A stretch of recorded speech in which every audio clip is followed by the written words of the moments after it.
Hi, I'm Christina Troutwine, Editor-in-Chief of Hotel Business and Inspired Design. Welcome to our virtual town hall in partnership with Next Events. Today, we have 5 experts with us. Our panelists are Jagruti Panwala. She's the AHOA Chairwoman and President and CEO of Wealth Protection Strategies. Jim Merkel, he's the founder and CEO of Rockbridge. John Hardy, founder and president of the Hardy Group.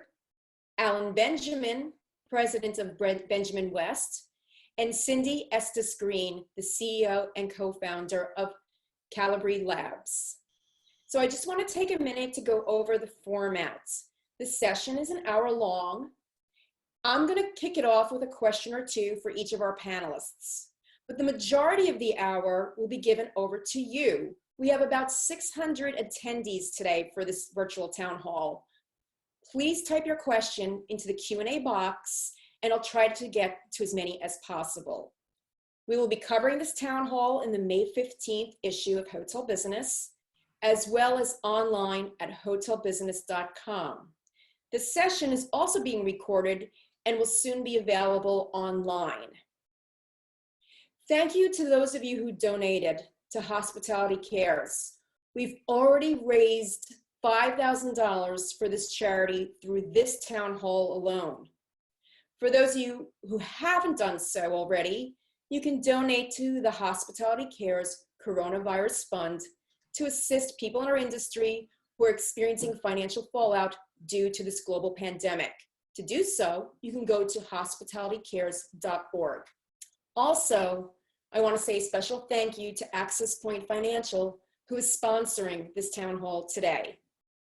So with that said, let's begin. And Jagruti, I'm going to start with you.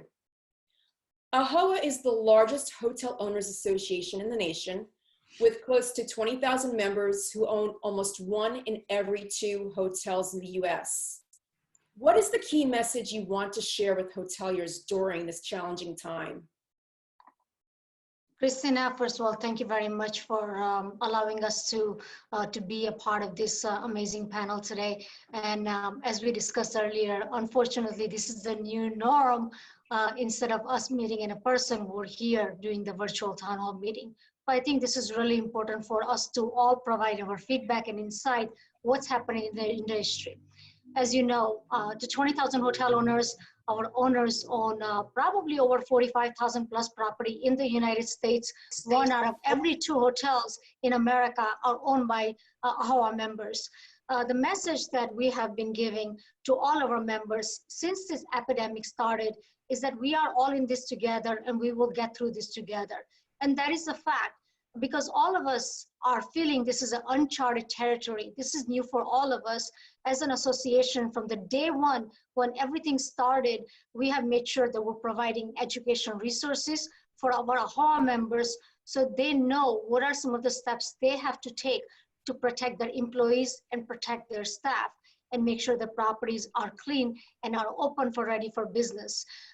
We're also working a lot with government officials on the PPP funding, and I know we'll discuss that a little bit later, but as an association, as a chair, it breaks my heart when I hear the stories of hotel owners who had 75% occupancy and now they're at 10% occupancy, who had employees for 10 plus years and now they had to lay them off because there is no revenue coming in.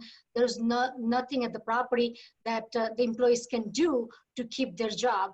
And it's been a turmoil. I know with the First Care Act, we are seeing a lot of hotel owners bringing the employees back and trying to just maybe clean the property because there are no rooms to clean, but at least maybe use our employees to maintain the property. So when we are ready to open up for business again, we are in the good standing. But it's been a tough period. It's a lot going on, as everybody can imagine. But association is strong, our members are resilient, and we're all hopeful that we're going to get through this together very quickly. Well, you know, also with the second round of funding, or the round of funding for $484 billion relief package set to aid small businesses, I want to circle back to that at some point during this discussion and talk about what we can expect in terms of, you know, the hospitality industry. For now, though, I'm going to switch over, and Jim, Rockbridge has more than 260 hotel assets in 38 states, worth over $8 billion in capitalization. What are you telling your investors right now, and how are you encouraging them to keep a long-term perspective? Yeah, thank you, Christina. Appreciate you having me on today. And that's our actual total track record. We have investments in 76 hotels today, and so we've got our hands full. As Dragruti pointed out, that the revenues into our business are not, just not there. There's just not demand, and going from our performance down 85% from a occupancy standpoint. We're across our portfolio, we're about 11% occupied, and and so we've had to go through all the same things that Dragruti mentioned about her members, and letting go of a lot of great people and furloughing them. And then we've been working really hard. I think that our message to our investors is that we've been through this before. This is our fourth crisis that we've been through. You learn a little bit every time, and even though it's unexpected, you have certain organizational behaviors that prepare you for these types of changes, and a lot of that has to do with liquidity and being able to manage your cash demands. And this is certainly extreme, but we're prepared to handle it. We're working with our lenders. Fortunately for us, we have a philosophy to work with balance sheet lenders and directly, and we don't have any CMBS loans in our portfolio. So while I don't think the outcomes are necessarily always any better, the certainty and clarity is a lot better because we're talking directly with them. The other message we're sending to our investors is that that this is going to be a bumpy road. This is don't sugarcoat it, and it is going to be a bumpy road. The business will come back, and nobody knows. Lots of speculation out there, and I think things that you expect to happen that seem logical won't, and things that you don't expect to happen that seem illogical will. And so what we're trying to do is just gather as much intelligence to the human behavior and the different behaviors of different demand generators to be able to project as best we can what might happen at each particular property. Each property is going to be different. Each state's going to allow commerce and demand differently, and so we have our hands full, but we're prepared. From a resource standpoint, we're well capitalized at the parent, and we'll manage through this, and it will create opportunities for what we do.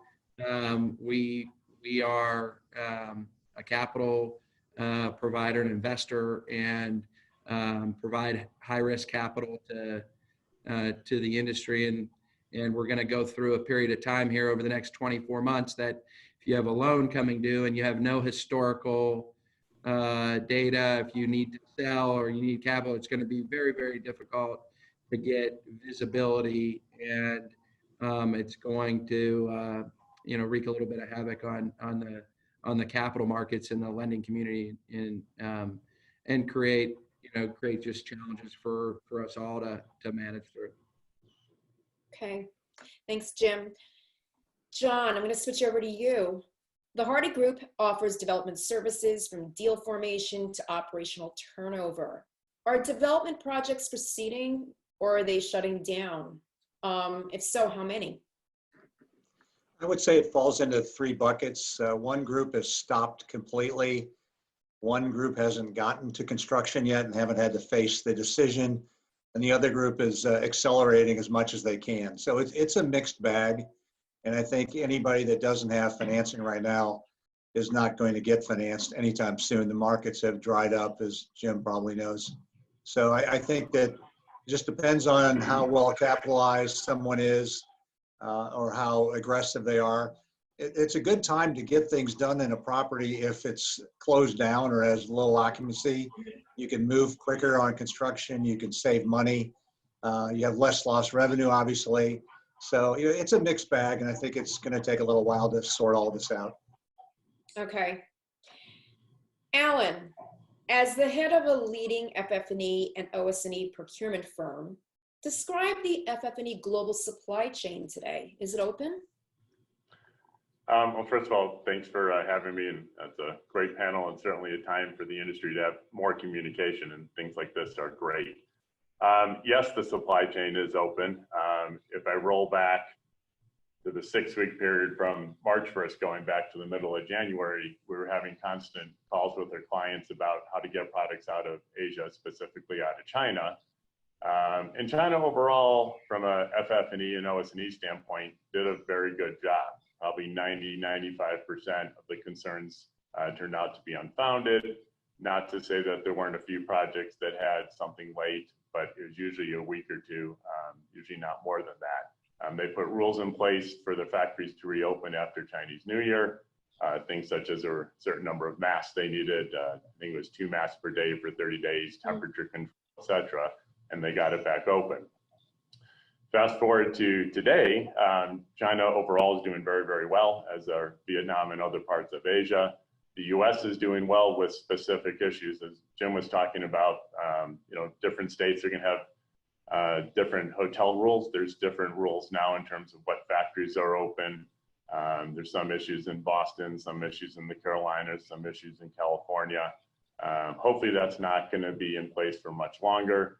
And when the factories do reopen, they'll be able to have the labor force to do a little double time and a half, and make up for that. But echoing what John said, it is a phenomenal time to renovate. Yes, the FF&E and OS&E world is open. You don't have to worry about your guest satisfaction scores going down. You could add, many more floors of buffer zones if you're doing tub to shower conversions or anything else that would create noise and dust. And as John said, you don't have to worry about displacement of revenue. There's not that much revenue to displace right now. So it's a great time to get ahead of it. And then when the market does recover, whenever that is and whatever it looks like, you're not taking rooms out of service at that time, because then every dollar is really going to be precious. Okay, good points. Cindy, Calibre Labs evaluates and predicts revenue performance in the digital marketplace with its hotel benchmarking platform and reports. What's the current impact across the US in overall RevPAR and by rate category? And where and how is that expected to bottom out? Good question. So we fortunately had gotten our database to the point where we were updating weekly right before this happened, which was perfect timing. Not that any of this was perfect timing. But what we're looking at is we're updating every week the every rate category. So corporate, government, group, rack bar, every type of business. We're looking at changes in rate, average rate, as well as occupancy.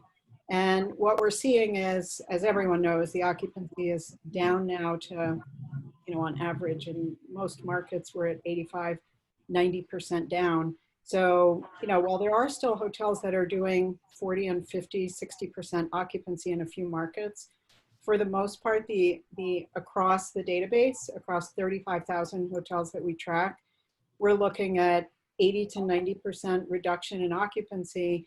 Average rates are between 20 and 45% reduced. So we're tracking OTA rates. Every kind of rate category we're tracking, and it's on our website. Anyone can look at it on our new COVID-19 dashboard.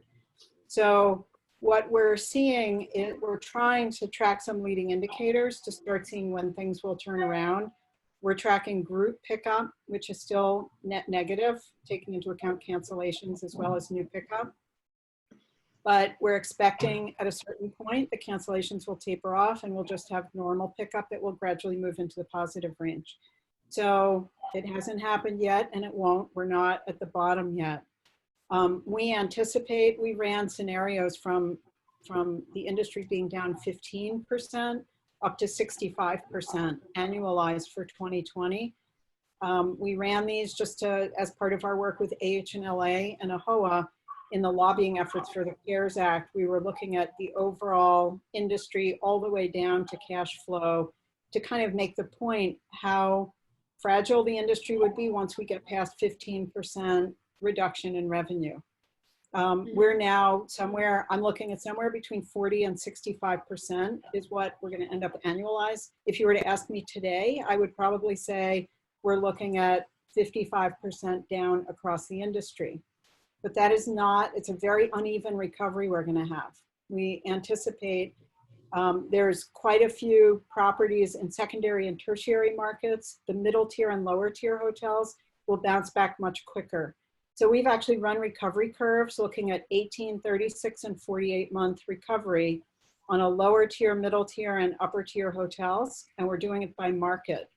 And there's big differences by market, as Alan pointed out. You know, some markets have, just depends on the rules for, you know, who can meet and how many people can meet. So a lot of this recovery will be driven very much by type of business. So looking at corporate business or looking at group business versus government or rack bar or some of the leisure business, depending on your mix of business, the hotel may recover more quickly or less quickly. So for those with a more local and regionalized market, like in the secondary and tertiary markets, they're going to come back quicker. So I mean, for them, it may be to get back to 2019 levels, potentially 18 months, maybe even 12 to 18 months. For the large big box hotels with a lot of group space, we're looking at, you know, between 36 months and 5 years. I mean, to be totally honest. So it just depends on the market and the nature of the mix of demand in that market as to what we're expecting. And we're tracking it and updating these projections literally every week. Okay, thanks so much, Cindy. As I mentioned, we're taking questions from the audience, and I'm going to encourage all of you who have questions to type them into the Q&A. We have received some, so I'm going to start with one here. Jim, this is directed towards you.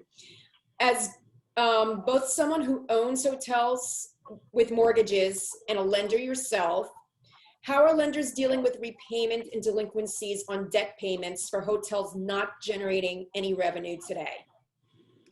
Yeah, so that's a great question. And we've been spending a lot of time talking to our lenders. And I think one of the most important things that you do in these times is communicate heavily and be very transparent. And we've been in dialogue with them from the get-go. I think, again, as I mentioned before, we work with mostly balance sheet lenders. And so depending on who the lending source is going to drive a bit of the behavior. But with what we're seeing, you know, the lending community was as surprised as everybody else by the severity and the speed with which things unraveled. And so what they've been doing is kicking the can down 90, 180 days, deferring payment. But I think a lot of that is, you know, one, trying to be responsive and sensitive to the situation where everybody is, you know, working really hard and where there's a lot of, you know, pain as it relates to the, you know, the human toll, both from the virus, but also from the economy and the layoffs. And so what they're doing is they're deferring. But I think going forward, you're going to start to see a much more credit focus from the banks. The deferrals are not free. I mean, if you really look at the numbers, what I'm calling, this is the the COVID-19 ditch. There's going to be a ditch of cash flow that just because we're deferring it doesn't mean that we don't have to pay it and we have no income. It just increases our principal exposure. And so that will come into more focus in the next 90, 180 days. And I think, you're, as a borrower, we're all hoping that the economy opens up. It has to, and that we can start to isolate what the issue is just in this ditch, what I'm calling March to September cash flow ditch, and hopefully that's what we can limit it to, and then we put plans together and work with our lenders to to repay that over the life of the loan. Okay. Here's another one. How do you think home sharing business will fare coming out of this? I can see both sides of the coin here. That's coming in from someone. Anyone want to take that? We track Airbnb data, and we also are tracking the extended stay. We look at all the data by length of stay also. And for sure, the longer length of stay properties are faring much better. There's residents and long-term stays that have not been moved. So the occupancies, if a lot of hotels are between 5 and 15% and they're at 35 or 40 or 45, it's feeling pretty good right now. So I think that alternative accommodations, whether it's, these longer term rental or whatever you want to call it, I think they're, depending on the location, potentially may do better. On the other hand, there's the risk of the concern of travelers that they would have the same level of sanitation, cleanliness, the whole safety security concern, because they wouldn't have the same kind of controls as some of the branded properties or the more established hotel operations. So I think the long-term stay aspect, there's going to be more activity and a stronger and quicker rebound. But I think if just one of locations there's still going to be security and safety concern, health safety concerns. Yeah, I think there's going to be a change in people's comfort levels in terms of sanitation. And every one of these crises changes the market somehow in a way that we didn't anticipate. And you can already see it where Marriott's published these new standards they're creating for housekeeping. And it's going to change housekeeping significantly. And, Wynn Resorts is doing the same thing. When you make a decision to where you're going to stay, are you going to be more comfortable in a hotel that's branded where they're pushing sanitation and hospitality and security? Or are you going to go to a one-off extended, Airbnb or Sonder without knowing who the owner is or what they've done? It's going to be, I think security and health consciousness and safety is going to be a big factor in how people decide where they're going to stay. Which one gains more or loses more, I don't think is clear yet. Yeah, just to add to what John was saying, it's coming up sometimes on, the FF&E and the cleanability. Clean is going to be both kind of replace the new green. It's going to replace the definition of luxury. And it's in all aspects of travel. The CEO of Delta was on CNBC early this morning about 9 Eastern time, and he was talking about how that's one of the key things their brand and all the airline brands have to stand for. They've done a great job in terms of safety. Now it's redefining safety as clean. And I think it's a great opportunity for the hotel industry to do that also, really redefine safe and secure as clean. And Christina, okay. I'll add one more thing. I know this is a hot topic, but even before COVID-19, hotels have always had to follow the safety, the health regulations, right? And home share, they never, we felt like they abide by all those rules, but I think now more than ever, it's gonna be important, right? How the hotels are so different when it comes to making sure the safety of the guests, safety of your employees, safety of your community, because we have to follow those regulations, whether you're a branded property or you're an independent hotel, or when you're in a hospitality business, you have certain requirements that you have to follow. And I think that's going to create a big distinctions on how the travelers look at Airbnb versus hotels when they're making future reservations. Okay. Here's another one. How are the rules on social distancing affecting how labor can function in key urban areas? And how does that affect project pipeline timing?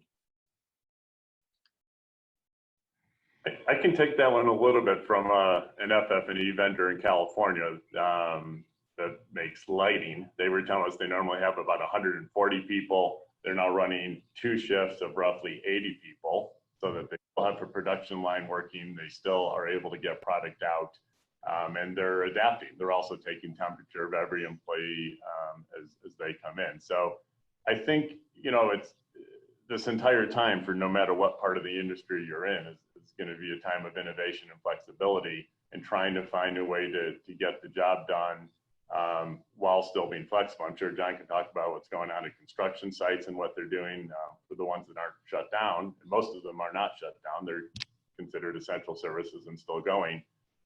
Things might take a little bit longer, but things are still getting done.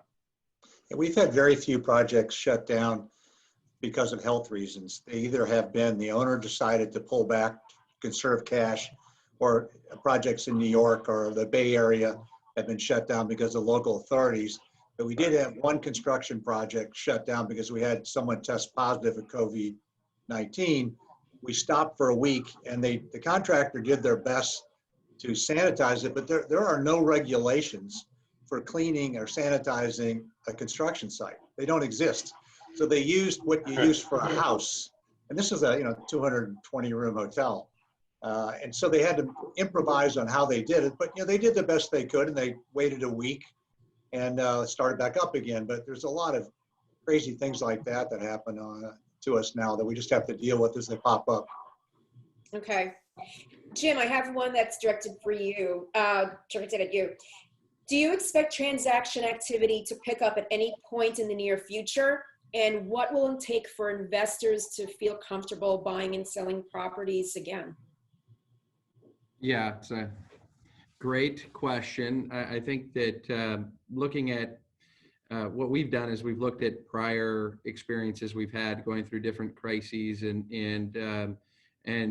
while we know it intuitively, 2009 was I think they had $5 billion of transactions, and normally it's 30 billion. I think you're safe to say that transaction volume will be down, and significantly down. There's a whole process. You have to have a willing buyer and a willing seller. There's not like you can't just go out and buy it like a stock. And I suppose you could buy a REIT if you want to. But in terms of true transaction volume, you have to have a willing seller. And what's going to induce the seller today? It's so early, and I think will track similarly to the global financial crisis, where it just takes some time to have the market transition and get find its footing on where value is, because value is going to be an intrinsic value. There's not going to be great metrics to look at for some time, and so that's going to it's just going to reduce the amount of transaction volume. And if you think also, the transaction volume really didn't accelerate until 10, 11, 12. And that's because the market had shifted. Everybody got re-grounded on where value was. I shared with investors yesterday that there is 5 stages to grief, and first is denial, and then you have anger, and then you have bargaining, and then you have depression, and then you have acceptance, and that just takes time. So I think all of all of the transaction volume, I think will be pretty low for some time. Okay. One of our attendees would like to have you talk a little bit more about the payment protection plan. And Jagruti, specifically, they're curious to know how associations are addressing the 8-week time period for PPP usage. Yeah, absolutely. So AHOA, along with other organizations that were working on CARE Act, and I think everybody's aware the first CARE Act is 2.5 times of your average monthly payroll and will only last supposed to be for 8 weeks. The deadline is June 30th. We are already advocating in phase 4 for the extension from June 30th all the way until December 2020. And we're also asking for the PPP to be 8 times because the 2.5 times is only enough. Anybody who's in the business recognizes that that'll only last for a month, month and a half, but we know this period is gonna be much longer. So association like AHOA, AHLA, US Shower Association, all of us working together to get this extension all the way until December 2020, because whoever asked this question, they're absolutely right. June 30th deadline is absolutely just doesn't make sense for many of the business owners, because once a lot of the employees who are laid off, now that they're coming back into the industry, still there's not that much work because there's no occupancy right now. So we want to make sure that we're keeping the employees, we're bringing them back to work, but in order to qualify for this PPP loan to be in a form of a grant, we need to have more than 8 weeks. An association is advocating on EIDL, on actually CMBS loan and PPP. But it's extremely important that for everybody who's on the call today to reach out to the representative and let them know how important this is, because this has to be a voice from every person who's being affected. But association is absolutely on top of working on this right now. And I'll ditto that. I mean, anyone, whether you're an HLA member, an AHOA member, IHG Owners Association, whatever group you're involved with, you need to reach out to your member in Congress, senator. This has, our industry has made a difference. There's no question that the work that AHLA, AHOA, and US Travel delivered something for the hospitality industry that was different, but we're not done. I mean, 2 months is, we all know that. I mean, everyone on this call knows that. So please do as Jagriti has suggested. It's really, really important for all of us, everyone connected to the industry. We're going to be at the end of the line in terms of recovery compared to many other industries because travel is going to be so constrained. So we need to make sure that we get the lifeline to make sure that as many hotel owners can hang on to their hotels and we can have the time to resume and get back into operation. Okay, great. Alan, this one is for you. FF&E lead time doesn't seem to be affected, but how about pricing? Do we see a decrease on pricing for FF&E? I would say this, if someone's offering the 25–30% off sale, I'd probably run away. We've all learned as we've grown up in life that if it's too good to be true, it usually is, and there's probably a reason why, and I'd say that's true for both FF&E, consultants, etc. Having said that, compared to, let's say, March 1st pricing, if someone wants to renovate now, it's another great reason why to do it, and they're going to be placing orders today for Q3, Q4, Q1 of next year delivery. Absolutely. There's a great opportunity there to negotiate directly or through your purchasing agent with the right vendors. I would caution, however, kind of the flight to quality on both sides of that deal. You want to be very careful what vendors you are going to use at this time. All the owners are concerned the vendors aren't going to be viable. All the vendors are concerned the owners aren't going to be viable. So it's an interesting time to kind of be in the middle of all that.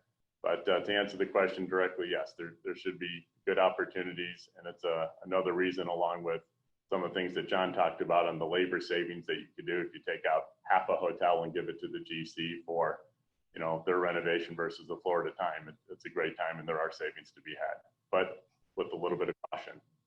Okay, John, I have a question that came in for you. For projects that have not secured financing, but maybe in various planning stages, do you see more projects being canceled completely or see them being put on hold? I think it's going to be both. What amount of each category, I couldn't tell you. I mean, we have one where we were closing the financing right before the COVID-19 hit, and our capital stack vaporized almost overnight. But we still committed to the project, and we're willing to wait until things recover. And I'm sure there are many people like us that have a viable project, but it's just not feasible to do anything in this kind of environment.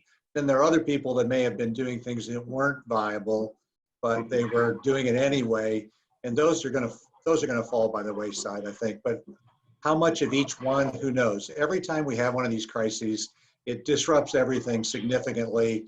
It takes a while for the dust to settle, and then things continue in a slightly different manner. This is no different than any other one we've been through. That will happen again as well. I would Okay. add to what John said about projects that are capitalized. He said it well early on, different categories. Projects capitalized, we are accelerating and trying to take advantage of it.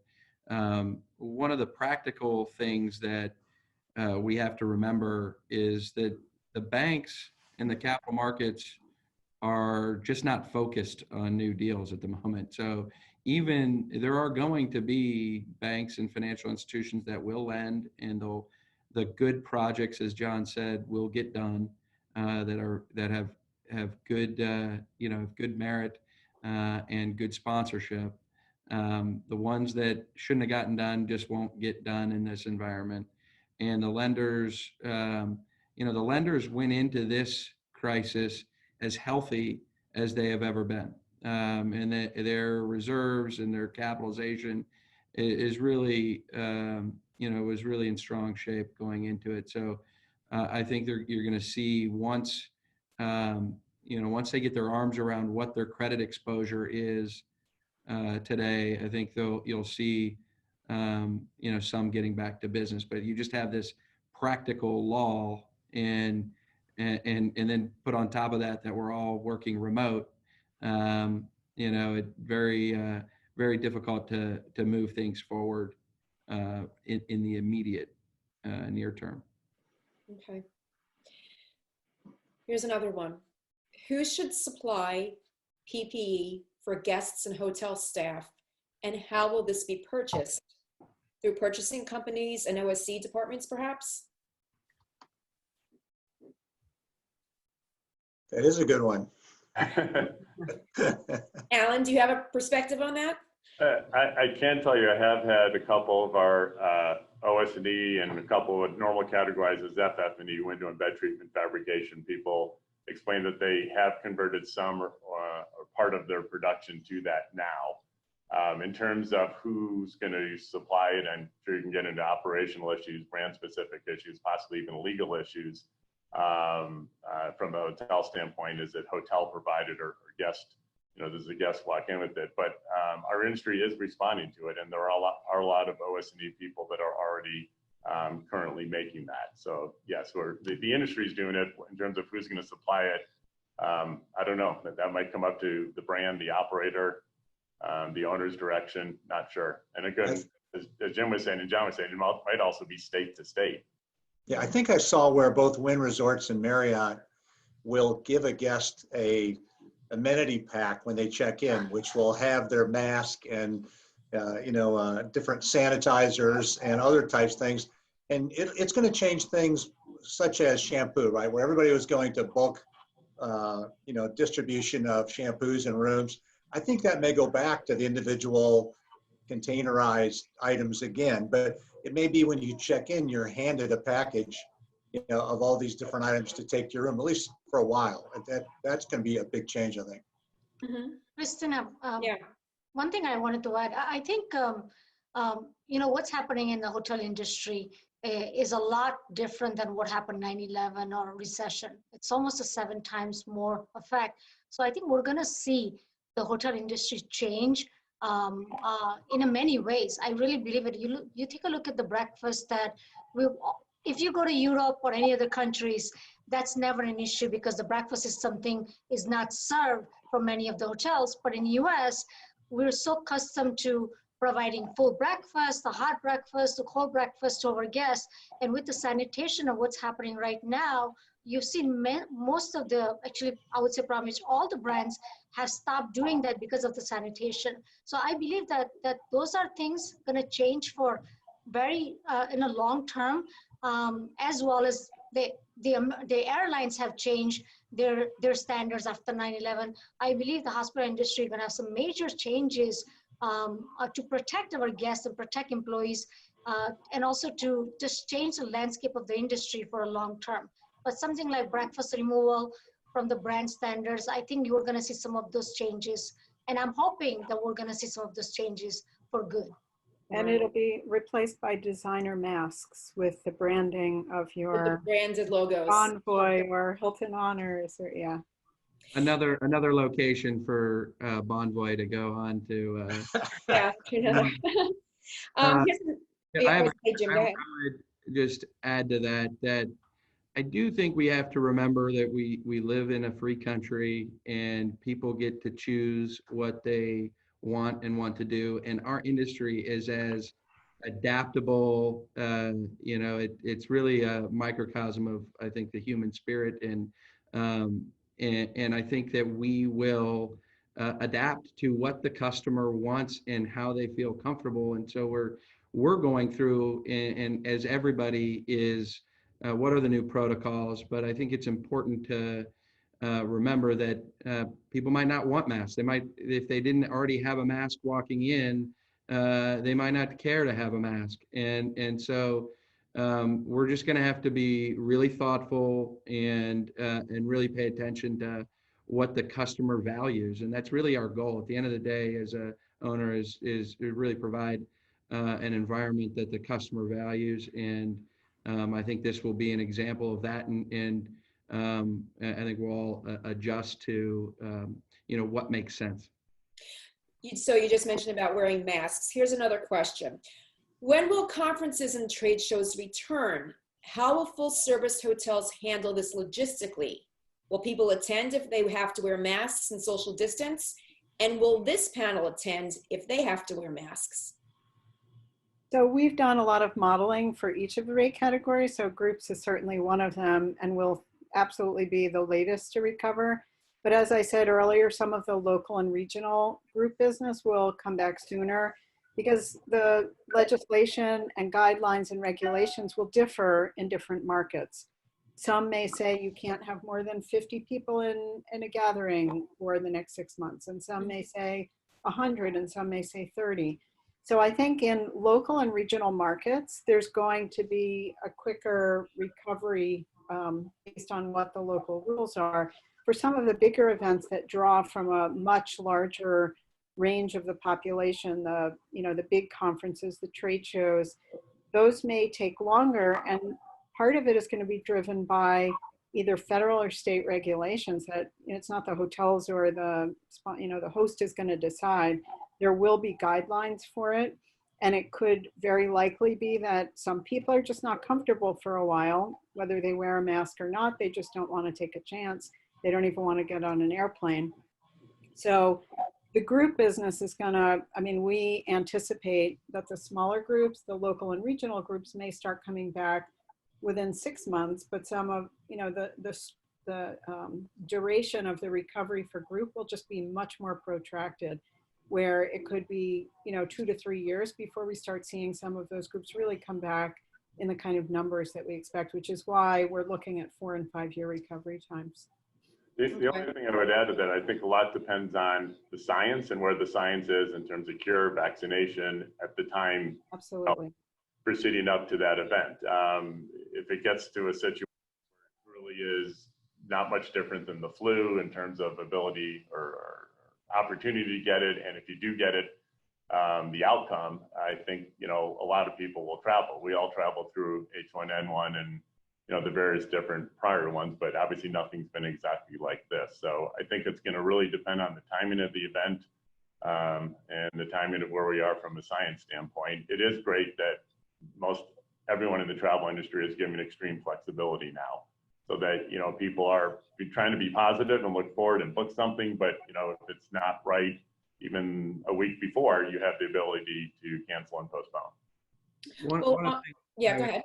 I would add about about the group side of the business in just our experience is we are watching that closely. We've been surprised by the desire of our groups almost universally, but wanting to rebook in the third, fourth, and first quarters. And so and so I find that really interesting. Also, social events and weddings. We've been doing channel checks to all our groups, and they are saying we're having the wedding. You know, people can come or they don't come, but we're having it. And so I think this will be very interesting early on to see how people really behave, and I think that will start to inform us of what the forward projections look like. And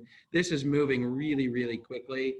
And you just all the experts aren't experts, at the end of the day, and everybody's been inundated with information and different advice. And I think that what as this moves along, we're going to learn more. And as Alan said, the science is going to be important as therapies, start to, come forward as working, and certainly a vaccine that's off will change the dynamic completely. But it is changing rapidly, and I think there's a school of thought that people are want to get together, want to be social, and that we could be surprised.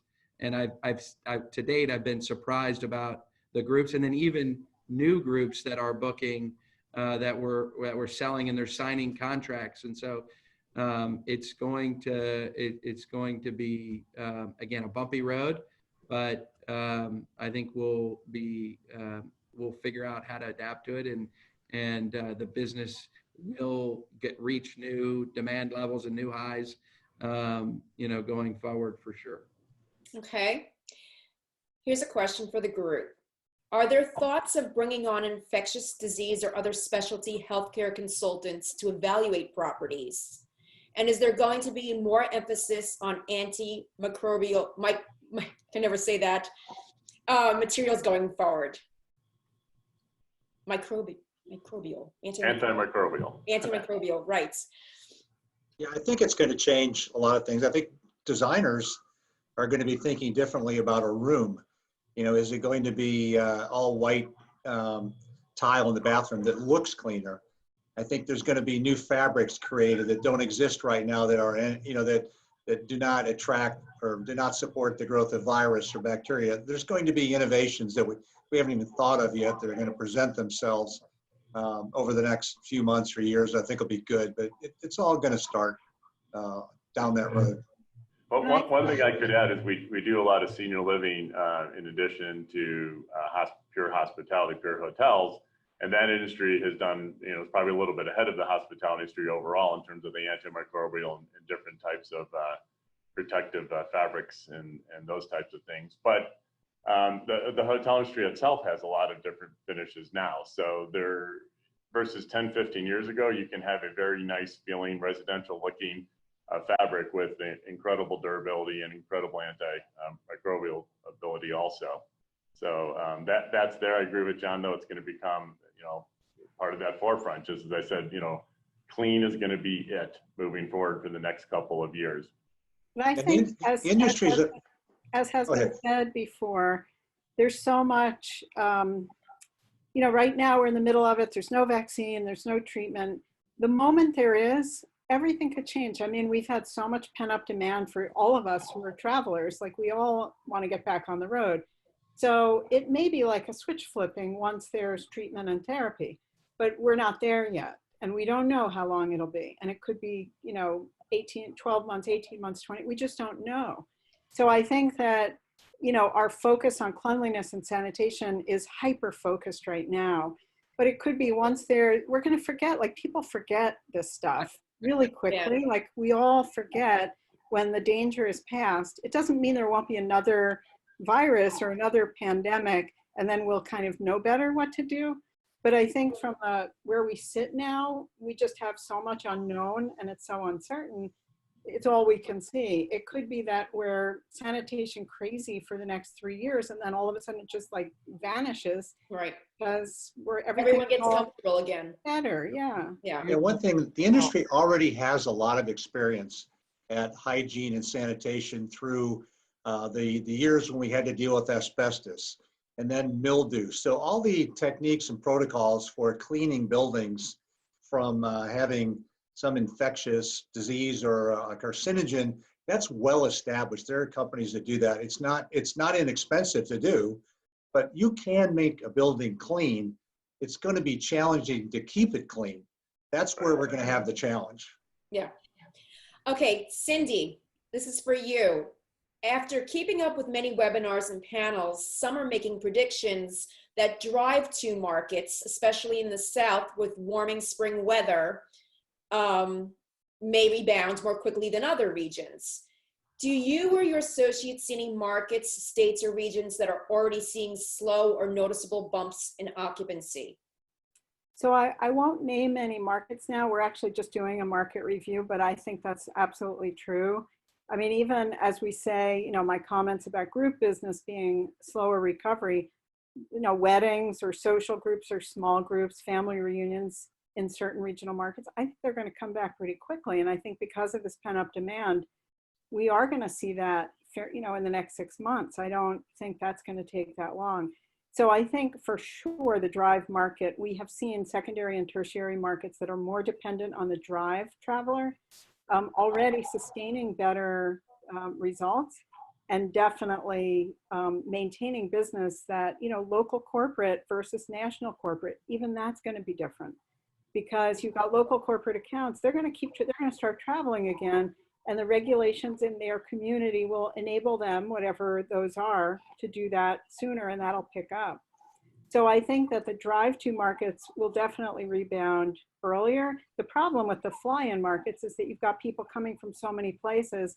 You know, this is like a series of wildfires. Until all the wildfires burn out, it's hard to say nationally everyone can travel. So, you know, if New York gets better and everything is fine, but Nashville isn't better, and then you've got travelers coming from Nashville into New York, what are you going to do? It's like, so the drive market will absolutely, and the local markets, the regional markets will certainly pick up faster.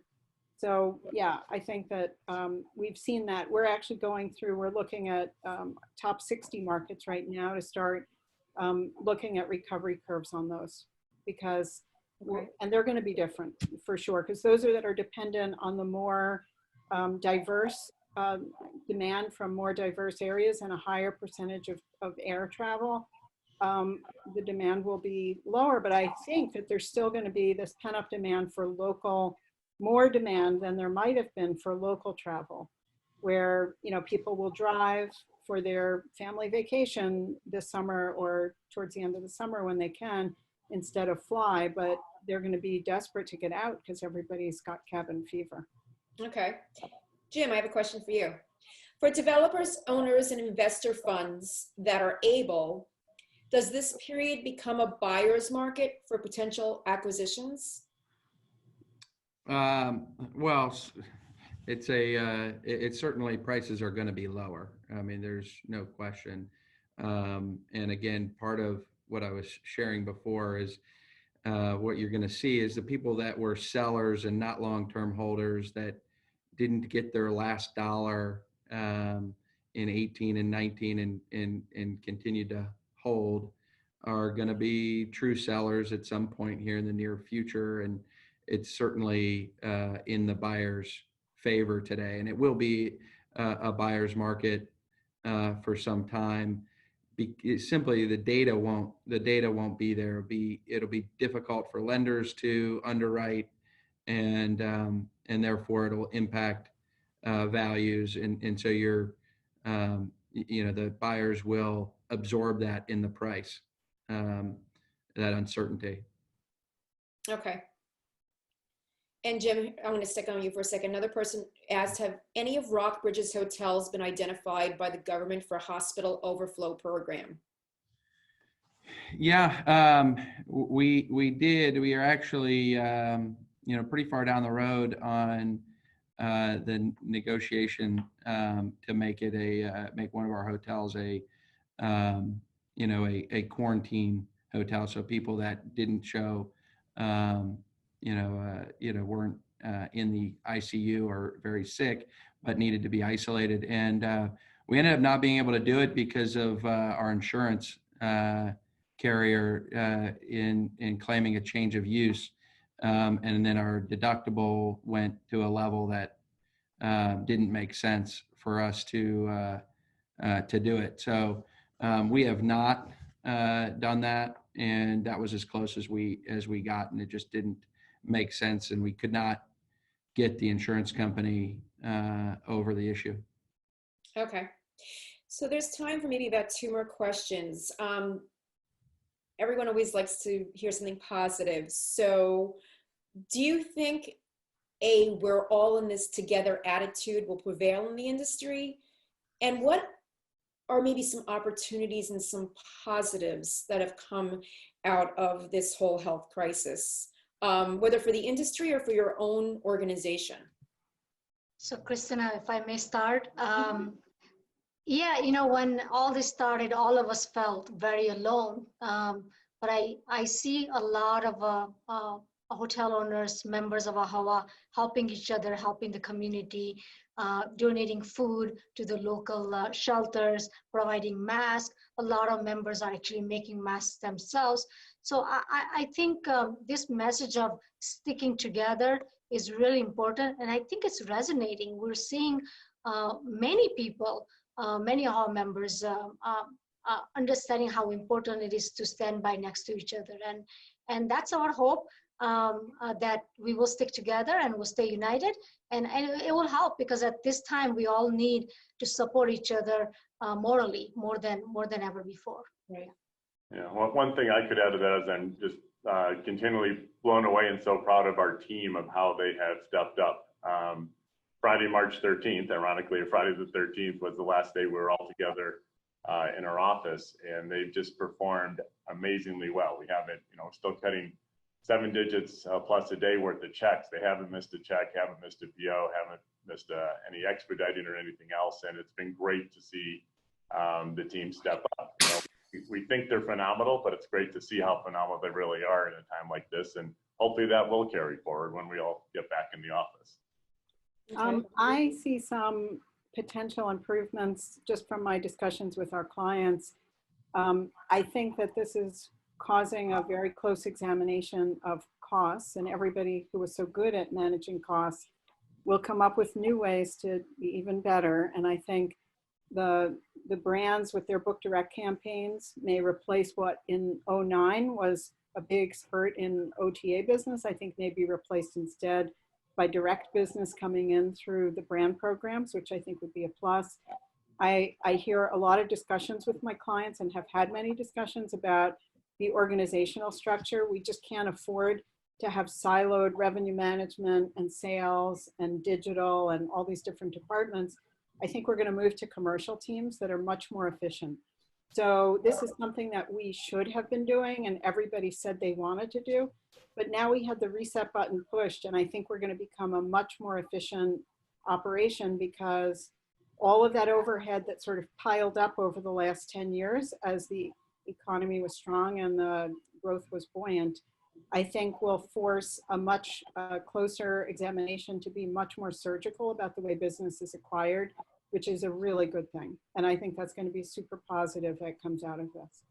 Okay, great. I would also say that these kinds of shocks to the system makes everybody appreciate, the really important things in life. And it's not all about, money or career. It's about how everybody works together. We all have the same challenge. This webinar is great. And back in the previous crises, we didn't have the technology to do this. So thank you for setting this up, because it's great to see everybody. It's great to have the conversation.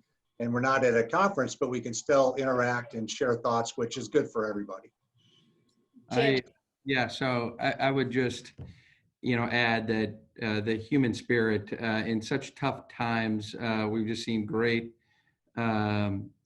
great stories of coming together and supporting each other and with our teams. And so that's really encouraging. And and as Alan said, our own team, the transition to a mobile environment has been altogether pretty smooth, and it's because the team really cares to do a great job, and doesn't matter where they are to do it. They're working really hard to make it happen, and so that's great. And the other thing I would say that's positive is that one of the things I love about the hospitality industry is that it is constantly changing, and the trends that were occurring before COVID-19 are going to continue post COVID-19, and COVID-19 will definitely be an accelerant to some of these trends, and it will change, and it'll be an inflection point on some, but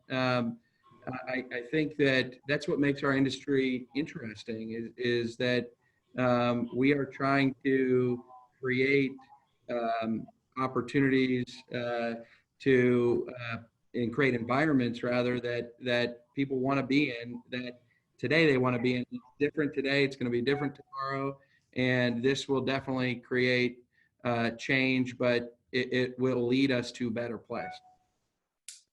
Good note to leave on. Before we wrap up, I just wanted to say to mark your calendars, and you can join us for another virtual conference.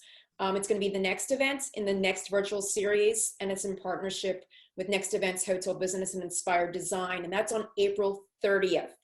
This discussion is going to focus on how consumer behavior and demands related to personal well-being when traveling will evolve post-COVID-19. But for now, I just want to thank everyone for tuning in to join us for the discussion today and for all your questions. And I'm sorry we couldn't get to them all. But also thank you very much to all of our experts and for their valuable insight and for their time.